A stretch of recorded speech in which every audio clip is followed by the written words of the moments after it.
Hi, welcome. I'm Praveer, and today I'm going to share a practical approach to leveraging the powers within to build organizations of the future. There are several components to the building of such an organization.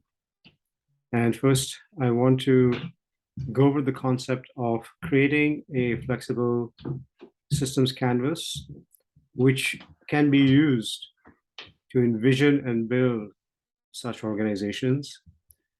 I'm going to go over the idea of managing change on the system canvas through the sophisticated internal device that all human beings are endowed with, that of emotional intelligence. I'm going to go with the idea of tapping into deeper possibilities through powers that exist within us.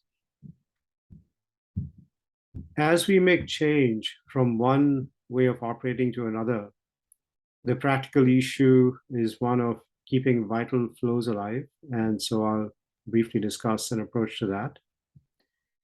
The complexity of the environment and the way things change unexpectedly requires a different way to arrive at deeper equilibrium, an equilibrium such that the person is more deeply in touch with the system around them. And for that, I'm going to suggest the calling of light.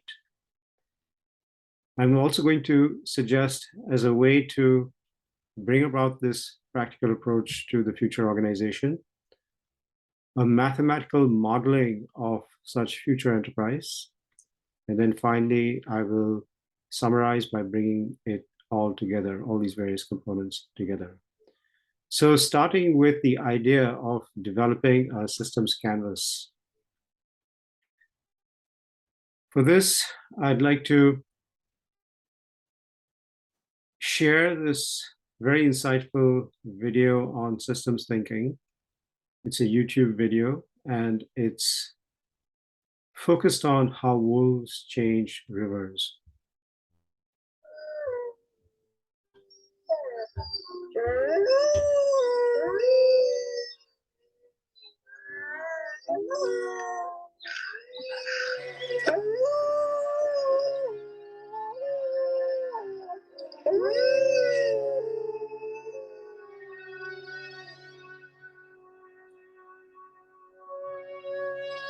One of the most exciting scientific findings of the past half-century has been the discovery of widespread trophic cascades.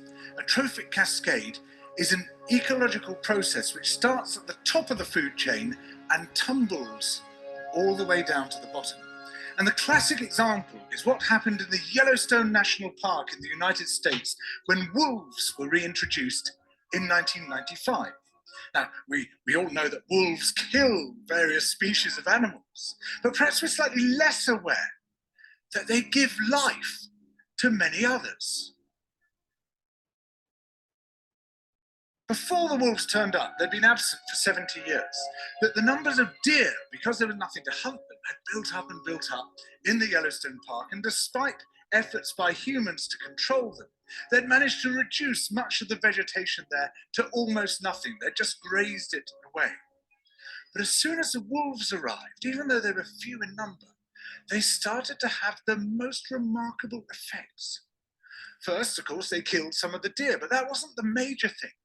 Much more significantly, they radically changed the behavior of the deer. The deer started avoiding certain parts of the park, the places where they could be trapped most easily, particularly the valleys and the gorges. And immediately those places started to regenerate. In some areas, the height of the trees quintupled in just 6 years. Bare valley sides quickly became forests of aspen and willow and cottonwood. And as soon as that happened, the birds started moving in. The number of songbirds and migratory birds started to increase greatly. The number of beavers started to increase because beavers like to eat the trees. And beavers, like wolves, are ecosystem engineers. They create niches for other species. And the dams they built in the rivers provided habitats for otters and muskrats and ducks and fish and reptiles and amphibians. The wolves killed coyotes, and as a result of that, the number of rabbits and mice began to rise, which meant more hawks, more weasels, more foxes, more badgers. Ravens and bald eagles came down to feed on the carrion that the wolves had left. Bears fed on it too, and their population began to rise as well, partly also because there were more berries growing on the regenerating shrubs. And the bears reinforced the impact of the wolves by killing some of the calves of the deer. Here's where it gets really interesting. The wolves changed the behavior of the rivers. They began to meander less. There was less erosion. The channels narrowed, more pools formed, more riffle sections, all of which were great for wildlife habitats. The rivers changed in response to the wolves. And the reason was that the regenerating forests stabilized the banks so that they collapsed less often, so that the rivers became more fixed in their course. Similarly, by driving the deer out of some places and the vegetation recovering on the valley sides, there was less soil erosion because the vegetation stabilized that as well. So the wolves, small in number, transform not just the ecosystem of the Yellowstone National Park, this huge area of land, but also its physical geography.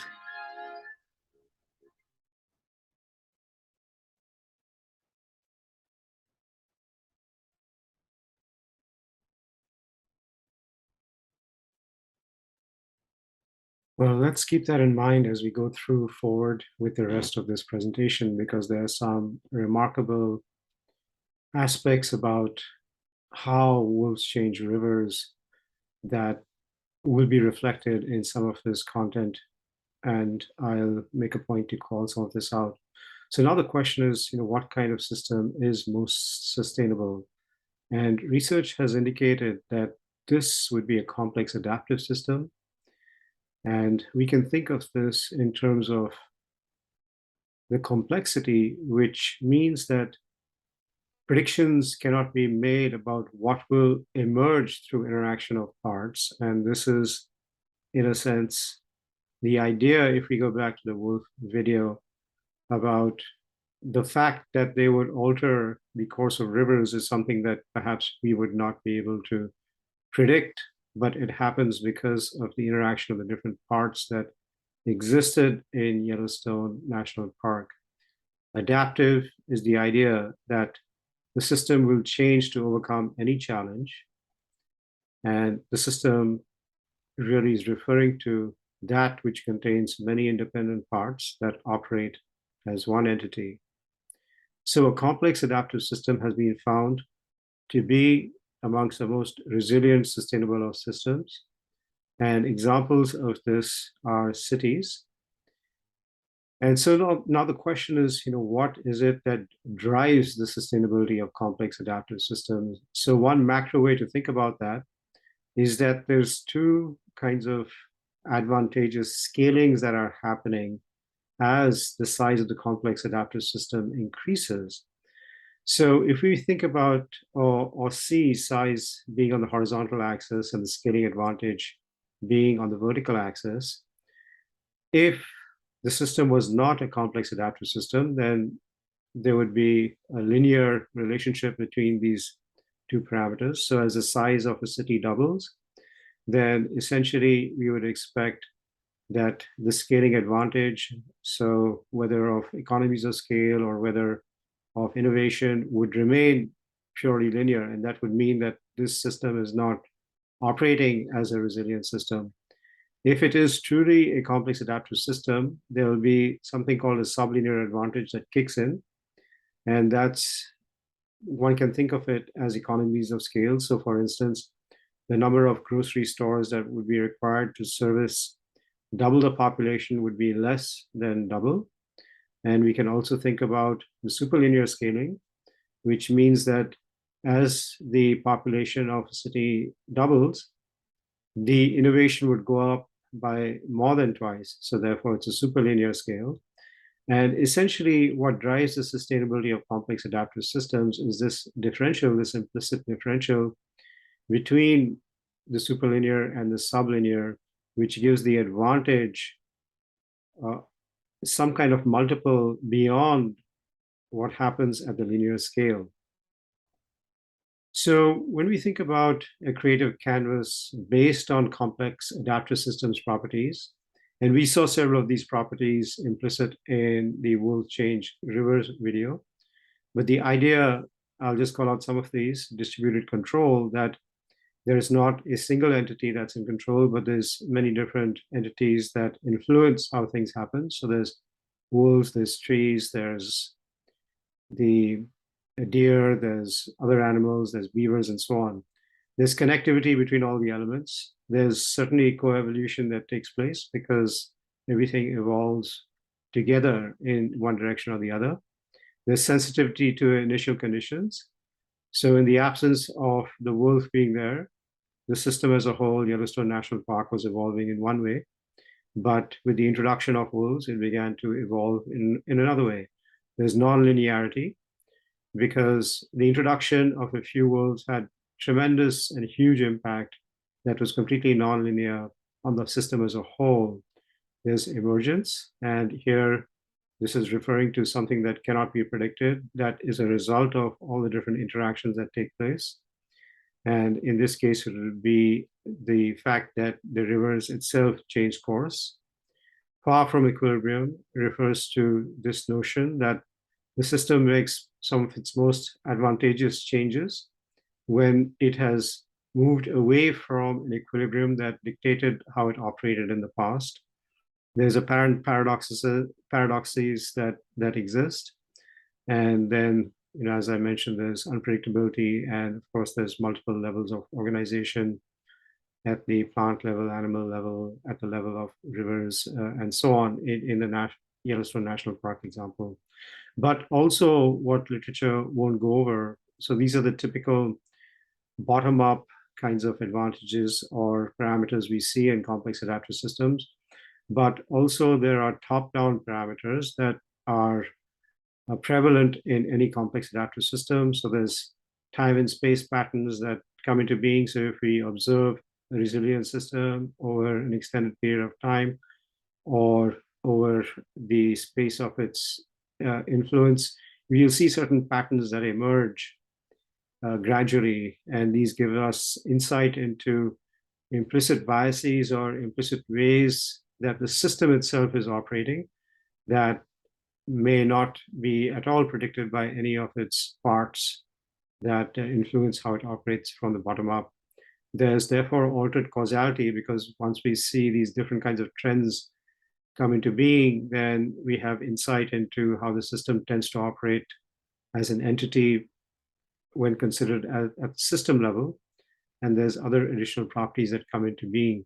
Now, the creative canvas that I've geared or veered towards is a combination of both these bottom-up and top-down properties. And I've written a series of books that have to do with fractals. So you'll see over here 4 books that are part of a fractal series. And there's the first book that was just the pure theoretical basis of how patterns of perceptions, assumptions, behaviors by a small entity can influence the dynamics in larger and larger entities. And the second book was an application of that to the global financial crisis of 2008.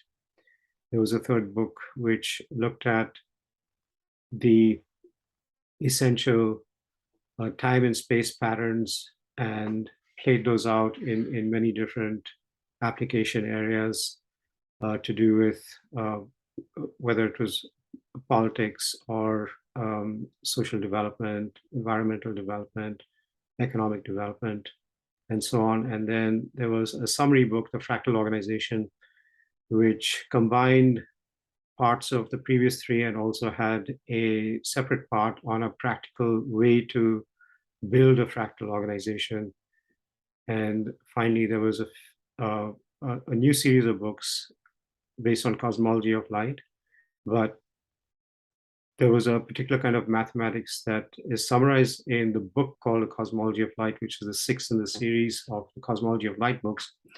And when taken in unison, these 5 books become a foundational way in which to observe or understand systems that operate on a different kind of canvas. After all, our ability to understand a system is going to be determined by the properties we implicitly prescribe to it based on some kind of observation. And to the degree that we can recognize that something different might happen, that gives us more power to make different things happen. And the canvas, in a sense, that I've veered towards has been essentially related to these series of books that I've written over the course of 20 plus years. So the system canvas essentially lays out this foundational way of thinking about systems. But then the question is, once we do have the system in view, then how do we manage disorganization that naturally occurs at every point in space and every instant of time? And there's a particular way to do that. But before we go into that, let's understand what drives disorganization from a macro scale in complex adaptive systems. So going back to this scaling model where we had the superlinear scaling, the sublinear scaling, and the linear scaling as size varies and as the scaling advantage might or might not kick in. We know it's a complex adaptive system. Just to summarize, if there are the scaling advantages of the superlinear and sublinear that provide a multiple over the linear effect. But at the same time, if we think about superlinear scaling, there's the possibility of faster than linear or superlinear disorganization, because very often a group can become subject to groupthink or rely on past laurels, and then things can get disorganized much faster than in the case of linear scaling. And similarly, when we think about the sublinear advantage, there is disorganization that can occur as a repetition occurs between disconnected parts of the system. So for example, there'll be a higher degree of fragmentation and waste as a result, and these need to be closely managed. So the way that I've promoted managing this through the last few decades is through emotional intelligence. And essentially, we can think about emotional intelligence as being a very sophisticated radar system that we are all naturally endowed with. And as a result of this radar system, we can become aware not only of signals that impact us, but we can begin to read signals that are occurring in our immediate environments or even in the market or the system beyond, if we develop that kind of sensitivity. Now, to develop the sensitivity and to manage the system at the margin where the change is happening, I've developed a practical emotional intelligence tool. And this tool is essentially driven, so it primarily operates at the team level in complex organizations. And we can say that individuals who belong to a team are provided complete anonymity. So we don't know their identity as they make entries into the system. The entries are emotionally based. So usually it's a feeling or a sensation that might drive an entry. So if somebody's feeling fear or frustration or joy, or is feeling a great amount of energy, they would enter that in and they would specify why.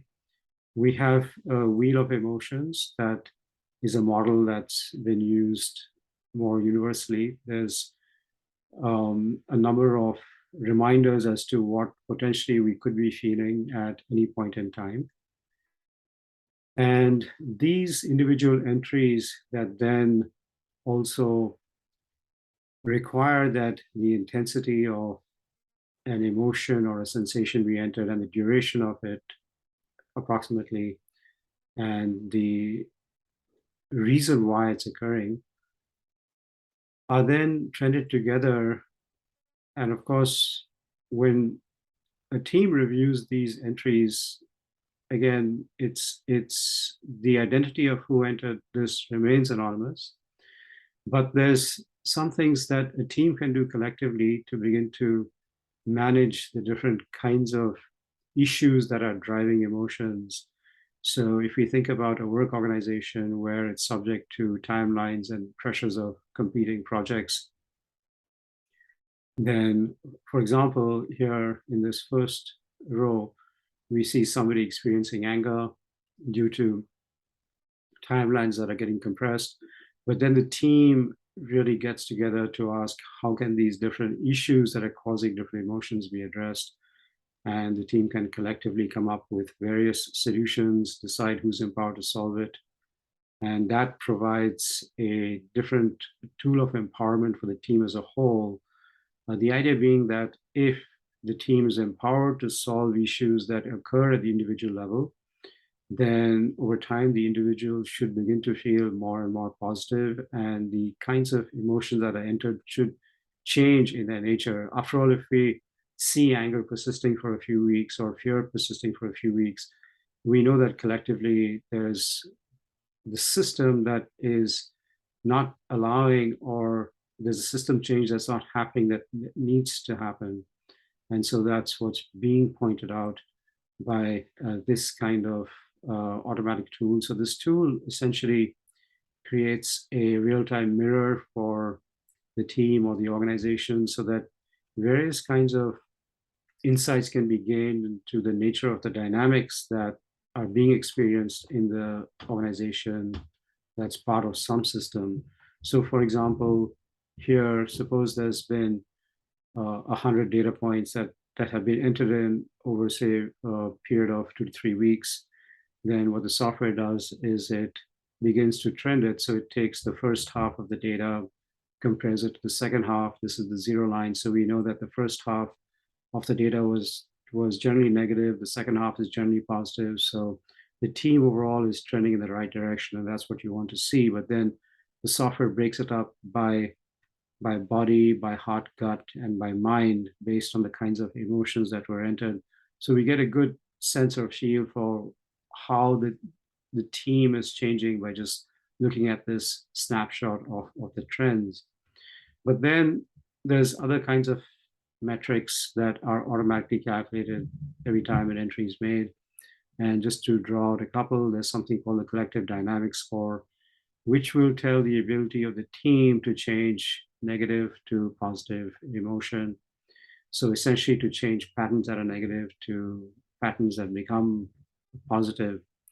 Every organization is usually driven by a set of core values that are particular to that organization. And so the software looks at the microblogs that are being entered in at the time of the emotional entry and scans them for certain words that are related to core values particular to that organizational system, and comes up with a score of to what degree that team or the organization are effectively using the core values that are meant to be part of its culture. There's a summary metric. I'm not going to go over all these metrics, but there's something called entropy, or the level of disorganization, that is a key metric in understanding any system. And we want to see entropy being low in general. Now, the theory is that entropy will naturally increase, and that idea is taken from physics. But the way to reverse that is to make sure there's some kind of intervention or injection of new energy. In the absence of interventions or the injection of new energies or new sources of inspiration, then we can say that the entropy of a team or an organization is going to tend towards becoming completely disorganized. And so these metrics provide insight, real-time insight into some of what's happening in the organization. In addition, there's based on the metrics and the idea that we want to move the metrics from a red zone to a green zone, There's customized guidance that will be provided to help a team to move from red to green. And then there's, if we look at the periphery over here, there's, in this environment, there's 30 different teams. And we can see basically that we want the entropy to be within this green zone, but in reality, the entropy for most teams is way outside the green zone. And that's a non-ideal situation. It's also telling us how this organization is responding to the system and the fact that really it's not managing at the margin well at all. And as a result of that, it's going to get out of sync with the needs or the requirements of the system that, as I mentioned before, there's a particular time and space patterns that the system will want to move towards because that's going to assure its resilience. And if this particular organization cannot become a vehicle for that change to occur in the system, then it's going to be replaced by another organization that can help to propagate the system in the direction that it would like to move in. And so we have, in terms of a practical approach, now we have, just summarizing, the systems canvas that's created from both bottom-up and top-down properties. We have the idea of managing at the margin, and this is based on the sophisticated radar system that we are each endowed with. And it becomes our responsibility to make change such that the system can move in the direction that would assure its long-term resilience and adaptability. Now, moving to the third part, this is the idea of tapping into deeper possibilities through powers within. I'll introduce a short story here. I was working for an organization that was very interested in understanding the connection between culture and business value. And so if we look at the simulation that I had created on the top, there's a calculation of business value, and the bottom part shows the impact that culture can have on either growing this business value or in destroying it. But key to this value is something called the X factor, which tells us to what degree the culture itself is going to be able to successfully grow business value or destroy it. And so when we think about the X factor, what it really drives at is this fourfold architecture that's implicit at multiple scale. So when we look at the smallest measurable things that we can measure at the quantum level to the larger things that from a scale wise are halfway between the smallest and the largest things in the universe, this kind of settles on the cellular or human level. We find that there is the same kind of organization that animates all these different levels. So to give a concrete example, if we think about cells, the stability and resilience of cells requires the strong interaction of four independent molecular plans. These plans are called nucleic acids, proteins, polysaccharides, and lipids. And we know that any healthy cell has to have all four of these and has to have all four of these interacting in a particular way. And if we think about what's behind these molecular plans, nucleic acids, we know, drive the creation of DNA, therefore of the knowledge and the library of the cell, how all the components will act is embedded in this library. And so nucleic acids becomes, from this point of view, a carrier of a principle of knowledge. When we think about proteins, we have in a human cell over 30,000 different proteins, and these are workhorse elements. And so they provide a certain service to the cell or a presence to the cell, and therefore we can say that they are a carrier of a property organization principle of presence or service. Polysaccharides are sugars and are a carrier for a principle of power or energy. And lipids tend to create natural compartments in cells. And so we can say that it's a carrier for this principle of harmony. Now we find, interestingly, the same kind of architecture animating atoms in the periodic table, animating quantum particles at the quantum level, animating the very field level from which everything else emanates or emerges. So in the electromagnetic spectrum, we can find the same four principles active.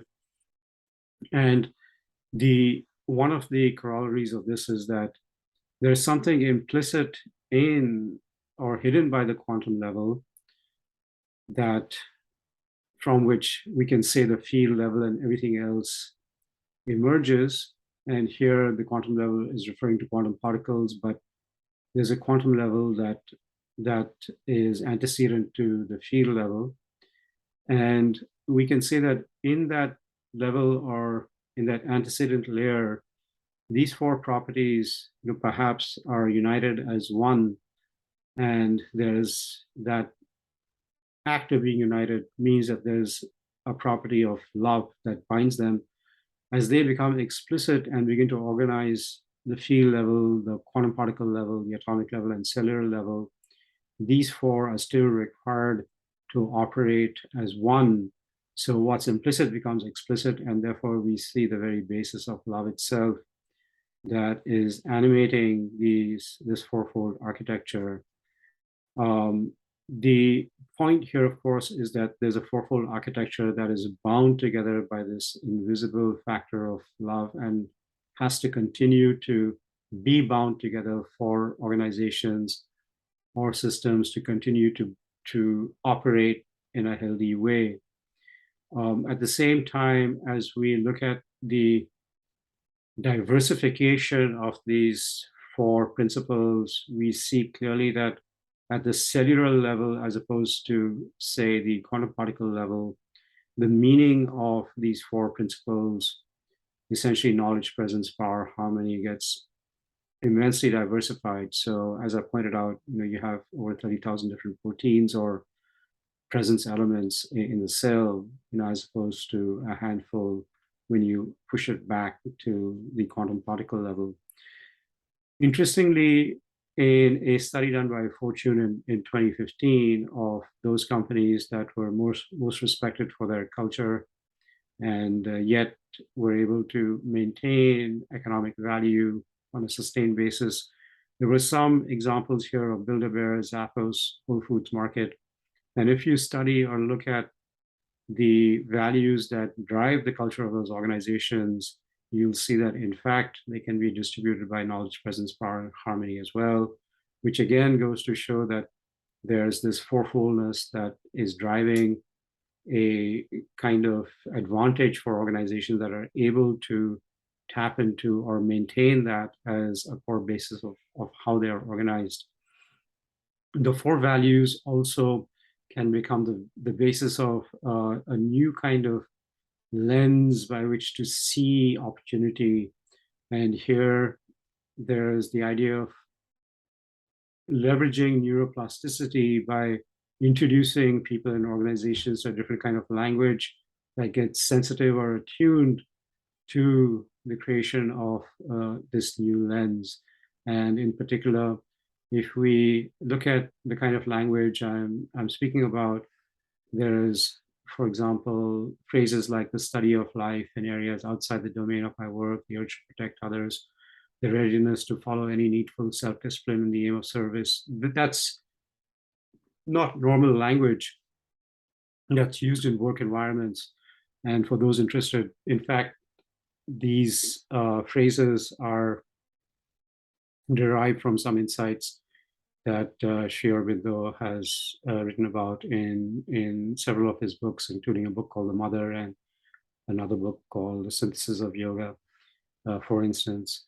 But the idea of building a new lens that will change the neuroplasticity of individuals is based on getting introduced to this different kind of language that then awakens one to different kinds of instincts that drive fourfoldness, and therefore one can create particular kinds of lenses by which different powers, deep powers, can begin to surface within individuals in a new and different kind of way. So I also created software that allows these instincts to be understood and developed more consciously at the individual and the team level. And the kinds of things that can become apparent through the use of this software is the bias or preponderance towards a particular power that might exist in an organization or part of the organization. So in this particular case, we see that there's a strong bias to knowledge, some to power, but very, very slight to service and nothing at all to harmony. And so this tells us something about the organization in terms of what it will be ready for or what it might be destabilized by if the environment or system changes in a particular kind of way. The fourfoldness also provides a map to understand organizational positioning. And here, for example, we see research and development that clearly should be higher in knowledge and wisdom, but also have strength and service perfection. And similarly, there's organizations that can all be thought of, or departments that can all be thought of in terms of these four deep qualities or properties that exist, as we saw, not only at the electromagnetic level, but also at the quantum particle level, at the level of atoms, at the level of cells, and of course, successful organizations. But on the flip side, it also becomes a means by which particular strength can be developed in organizations, gaps can be understood. And if a organization needs to express itself in a particular way or go into a particular kind of market, then there's already a particular kind of DNA that would be required for it to prepare itself by in order to really be successful in that organization. So we see here the third element of this practical approach, which is creation based on powers within. Now, I'll briefly go over this idea of keeping vital flows alive by, again, thinking about system depiction in terms of this fourfoldness.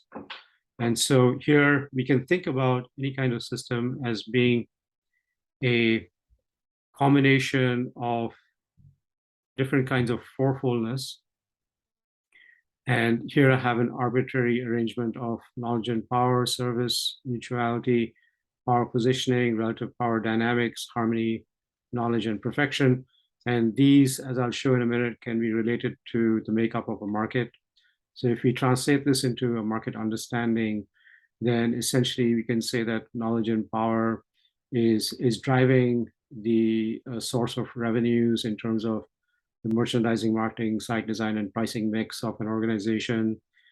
Similarly, there's service that is provided by a certain kind of product mix, and so on. So we can see that a market can be understood in terms of these four underlying dynamics and opportunities or different plays that are displayed can be seen by these red lines.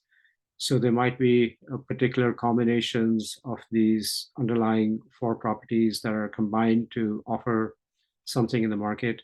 But we can also see that the market becomes or can become impossibly complex very, very quickly, as there are many different combinations that can come to the surface, and it becomes impossible to be able to succeed or to be able to keep vital flows alive unless one thinks about the market in terms of the system and begins to take initiatives based on the idea of emergence and experimentation that had been kind of projected as bottom-up properties at the beginning of this presentation. And so, for instance, here we can see that in this particular way to capture markets, there are arbitrary rules or experimental rules that are set up that combine things in particular ways. And this is set against another rule. And then due to data that's being gathered, we can make a determination as to which rule is more successful and then diversify that in order to keep vital flows alive. So the third or the fourth idea is that of leveraging theory of system to keep vital flows alive. And now we come to the fifth idea, which is calling light to arrive at deeper equilibrium. And here I'm going to go to the idea of light existing at different speeds. So we have, let's consider that light in its native state may exist in a reality of being at infinite speed. So if we consider that scenario, then light at infinite speed, if you think about a volume, however large it might be, then light's going to be instantaneously present everywhere. So there's going to be this property of omnipresence or presence. Since everything is connected in that fabric of light, then light's going to have a knowledge of everything that appears or disappears in it instantaneously. So it'll have a property of omniscience or knowledge. Since everything is connected in the fabric of light, there's going to be an implicit property of harmony that exists. And since light is present everywhere, there's going to be this omnipresence that's going to exist. So there's four properties: presence, power, knowledge, and harmony that exist in that. And just to clarify, if anything not the nature of light arises, then light will overpower it, and that's where the fourth property of omnipotence or power comes from. Now, when light projects itself at a slower speed, then this fourfoldness maintains itself. And so if we think about light at 186,000 miles per second, then there's basically a symmetry of these four properties of presence, power, knowledge, harmony that will show up even in this restricted realm. So here, if we watch the sun rising from the earth, and we see that we know that it takes 8.5 minutes for light from the sun to reach the earth. And if we just do a thought experiment and consider ourselves on a ray of light, then we know that if we're halfway on the journey, then the whole notion of time arises because of the way light is traveling, because the past, present, future are due to the speed of light.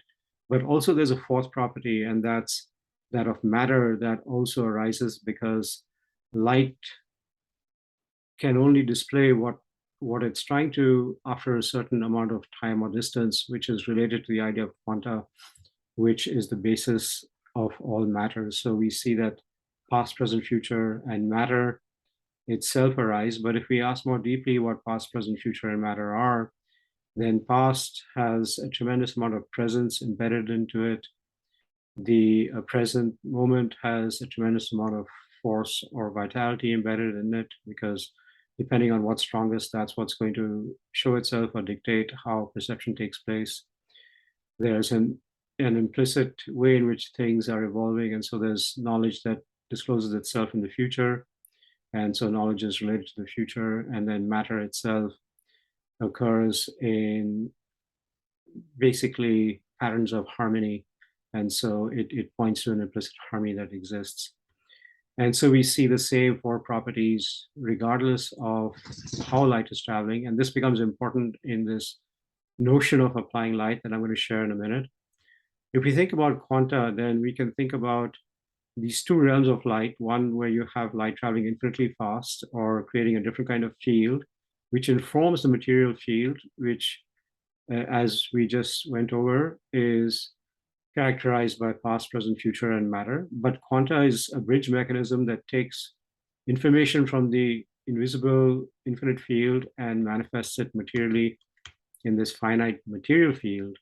And so when we ask what's made up of light, then essentially we're saying that all emergences are made up of light. As you recall, when I went over the fourfold patterns, those four patterns itself were the idea of knowledge, presence, power, and harmony. And we said that they exist at cells, they exist in the atoms, they exist in quantum particles. And therefore, when we extrapolate, we can say that everything is in fact made up of light.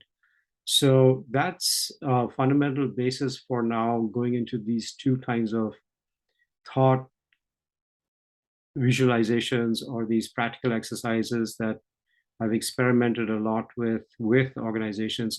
There's been hundreds of workshops that have been had at some organizations, and there's been in fact, a Forbes organizational sciences certification program in which light was a key element of it. But essentially, the idea being that there is a personal light sphere that, because we're all deeply endowed with light, as I just went over, because light makes up quantum particles, makes up atoms, makes up cells, the very substance of what we are. So there's a light sphere that exists with us, and it's possible to envision this light sphere, to move it, to put different things into it, to allow light to act on different things and change the dynamics of how that thing is going to evolve. There's also dual vision due to this idea of seeing things as we do with our physical eyes, and then seeing things with our mind's eye due to a different kind of operational dynamic we have access to by light in its native field. Nature of light is one. And essentially, when we enter into light, then we can, at least at the level of mind, create these experiments in dual vision to begin to see the same thing differently. And so this essentially gives us access to extending possibilities and managing impossibilities with light. So a very difficult interpersonal dynamic or team situation or a quandary in the marketplace, if light is allowed to engulf it through a sincere application, then perhaps some of the dynamics might change, but not in a way that you might expect, but in a way that makes sense for light in the basis of its own operation. So that's the fifth practical approach.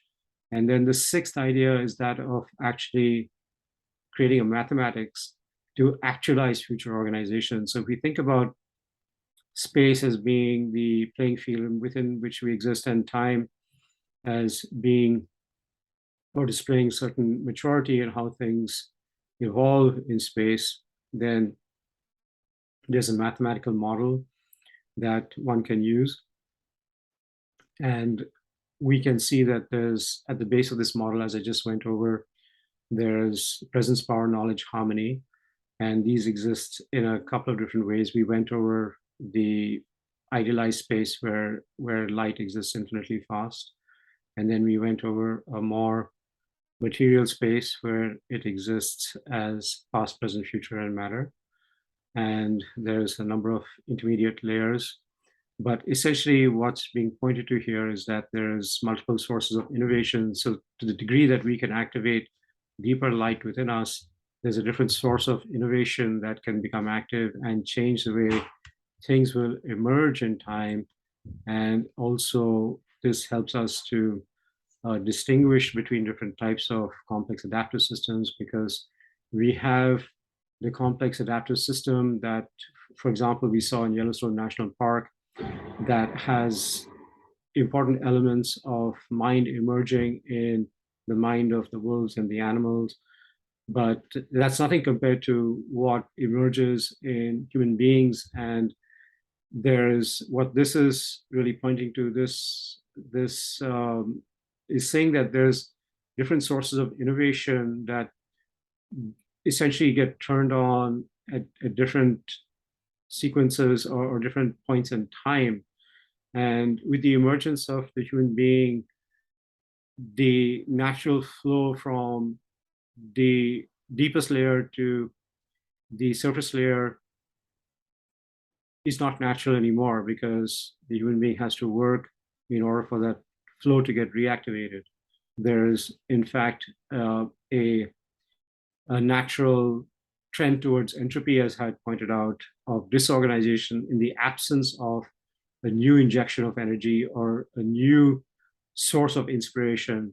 And there's a particular bias or way in which human beings operate in systems that lock it into this surface layer, and there's work to be done to actually create the future organization by going to deeper levels of innovation. Therefore, we can see that there's a cohesive mathematics that drives the actualization of future organizations.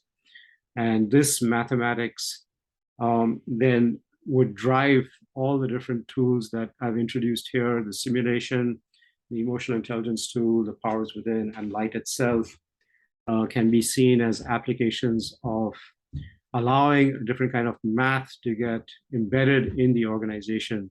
So we have this sixth point, which is essentially then the mathematical modeling of useful tools that can propagate or expedite the appearance or creation of that future kind of organization that is truly resilient, that's truly driven by deeper powers within, that is flexible to this canvas of system properties that not only have bottom up but top down properties as well, and further that organization in which things can be managed at the margin to move towards resilience due to the sophisticated radar system that we're endowed with that becomes even more sophisticated as we use it more.